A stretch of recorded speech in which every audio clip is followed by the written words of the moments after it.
Bunkerville aux éditions Ankama de Pascal Schind, Benjamin Legrand et Vincent Balzano. Une œuvre racée et onirique teintée de steampunk. Là, on est dans le steampunk. Là, on suit un jeune homme qui vient de se faire larguer par sa compagne, qui a disparu. Et il va, un peu dépressif, se jeter dans un lac. Et c'est la porte d'entrée vers un autre monde. C'est ça.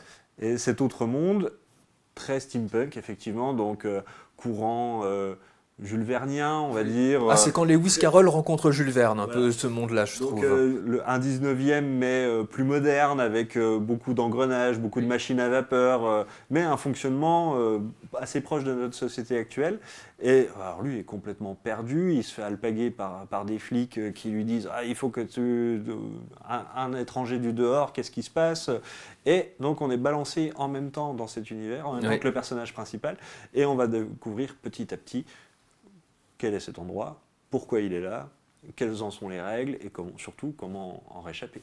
Et moi, ça m'a beaucoup fait penser au premier film de Marc Caro et Jean-Pierre Jeunet dans les années 90, Delicatessen, La Cité des Enfants Perdus, où c'est pareil. On a un univers complètement étrange dont on ne comprend pas les règles, mais c'est pas grave. Ah oui, parce que là, dans cet univers-là de Bunkerville, il n'y a aucune règle. La mort n'est pas si tragique que ça. C'est un univers poisseux en plus. C'est vraiment glauque comme ambiance. Glauque, c'est une dictature en plus. Il y a un côté politique assez exacerbé, contrôle étatique. Enfin, étatique, est-ce que c'est vraiment un État puisqu'il n'y a qu'une ville? Mais voilà, c'est vraiment un one-shot surprenant. Parce qu'on se fait balader à droite, à gauche, on ne comprend pas tout, mais c'est pas grave.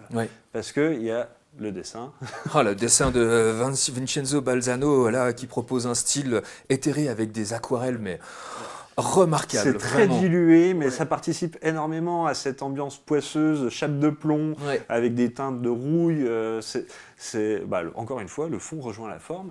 Et c'est vraiment un bouquin surprenant qui, moi, m'a vraiment rappelé mes visionnages d'œuvres fortes comme ça, visuellement, avec vraiment une patte unique. Et d'ailleurs, à la base, c'était prévu pour être un film, et puis le Covid est passé par là, et donc ça a été recyclé en bande dessinée, mais ça ferait un super film. Peut-être qu'on va la voir en film plus tard, avec la bande dessinée sortie. C'est vrai que le tout enrobé aussi d'une sombre poésie, comme ça, qui est latente, et qui est assez chouette, vraiment. Le steampunk, on adore, ça s'appelle donc Bunkerville aux éditions Ankama, de Pascal Schind, de Benjamin Legrand et Vincenzo Balzano.